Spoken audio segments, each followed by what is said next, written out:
अपनी महंगी गाड़ी से बिना नहाए आने वाला ये लड़का सिद्धार्थ है। सिद्धार्थ कॉलेज आकर ही ब्रश करता है और जब चाहे क्लास में घुसता है, वो भी बिना रोक टोक। उसे कॉपी किताब की भी जरूरत नहीं, बाजू वाले से एक पन्ना और पेन लेकर काम चल जाता है। थोड़ा सा लिखने के बाद ही उसका हो गया और वो बाहर चला गया। उसके कॉलेज आने के तरीके भी रोज अलग अलग होते, कभी कार, कभी ऑटो तो कभी पैदल, पर मुंह में ब्रश जरूर होता। एक बार ब्रश नीचे गिर गया तो उसने वहीं पेड़ से एक डंडी तोड़कर दातून शुरू कर दी। फिर बीच क्लास में जाकर पन्ने पर कुछ लिखा और जाने लगा, लेकिन इस बार टीचर ने पकड़ लिया और कहा, बताओ क्या पढ़ा। तब सिद्धार्थ ने जो बोलना शुरू किया कि उसे सुन गूगली बाबा भी शर्मा जाए। अभी तक जो लोग उसे गधा समझ रहे थे वे उसका नॉलेज देख हैरान रह गए। कॉलेज में वो अधिकतर किताबों में खोया हुआ ही पाया जाता और यही कारण था उसके रोबोटिक टाइप होने का। सिद्धार्थ की हिस्ट्री। सिद्धार्थ का जन्म एक बेहद अमीर परिवार में हुआ। उसके पिता ने अपने घर में ही एक लाइब्रेरी बना रखी थी। सिद्धार्थ की माँ जब व्यस्त होती तो उसे पिता के पास छोड़ देती। वे उसे गोद में बिठाकर किताबें पढ़ा करते। जैसे जैसे उसकी उम्र बढ़ रही थी उसका भी किताबों में इंटरेस्ट आने लगा था। हाल ये था कि वो खिलौनों से खेलने के बजाय किताबों के बीच बैठा रहता। उसे खाते समय भी किताब पास में चाहिए होती। घर के लोग उसकी किताबों के प्रति इतनी रुचि देखकर बहुत खुश थे, मगर सिद्धार्थ की माँ उसे एक नॉर्मल बच्चे की तरह देखना चाहती थी। वो उसे खेलने के लिए जबरदस्ती बाहर भेजती, लेकिन वो किसी भी तरह वापस लाइब्रेरी में जाकर बैठ जाता। एक दिन ऊपर से किताब निकालते समय सीढ़ियों से गिरने के कारण उसके हाथ से खून बहने लगा, लेकिन चिंता की बात यह थी कि उसके चेहरे पर जरा भी दुख दर्द के भाव नहीं थे। उसने लॉजिक दिया कि रोने से यह ठीक नहीं हो जाएगा, किताबों के बीच ही उसका जीवन गुजर रहा था। फिर एक दिन जब वह स्कूल से वापस आया तो देखा कि दादाजी गुजर गए हैं। पिता ने उसे गले लगाकर रोना चाहा, लेकिन सिद्धार्थ ने उन्हें दूर हटाते हुए कहा कि क्यों ओवर एक्टिंग कर रहे हो पापा, दुनिया में पहली बार कोई मरा है क्या।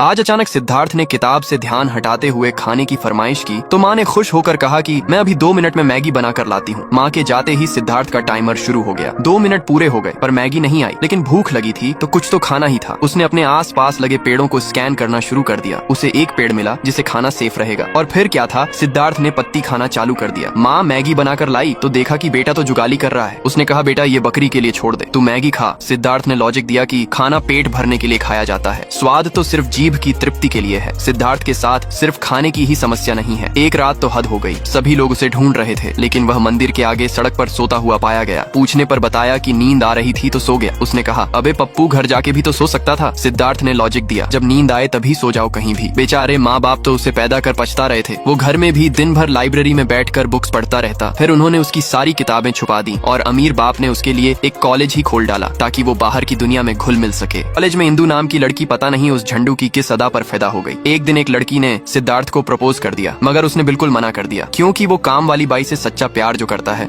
इंदू ये सब ड्रामा देख रही थी। उसकी सहेली ने कहा, क्यों उस एड़े के चक्कर में पड़ी हो तुम। एक दिन सर ने उसे कॉलेज में होने वाली एक प्रतिस्पर्धा के बारे में बताया। शहर के सारे ज्ञानवान बुद्धिमान इसमें हिस्सा लेंगे, लेकिन ये सिद्धार्थ के लिए पहली बार नहीं है। आखिर हर बार वही तो विजेता बनता है। इस बार इंदू भी प्रतिस्पर्धा में हिस्सा ले रही थी। पहले एक निश्चित समय में लिखित टेस्ट देना होगा। टेस्ट खत्म हुआ और विजेताओं के नाम घोषित किए गए। आश्चर्यजनक रूप से पहली बार किसी ने सिद्धार्थ को टक्कर दी थी। अब इंदू और सिद्धार्थ को भाषण देना होगा, जिसके बाद विजेता का नाम फाइनल होगा। सिद्धार्थ ने भाषण में वही सब रोबोटिक टाइप बातें कही, जैसे जीवन में भावनाओं की कोई अहमियत नहीं, महत्वपूर्ण है सिर्फ लॉजिक। इंदू को उसकी बात बिल्कुल पसंद नहीं आई। अपने भाषण में इंदू ने उसे जवाब देते हुए कहा, लॉजिक जरूरी है पर भावनाएं ही हैं जो हमें इंसान बना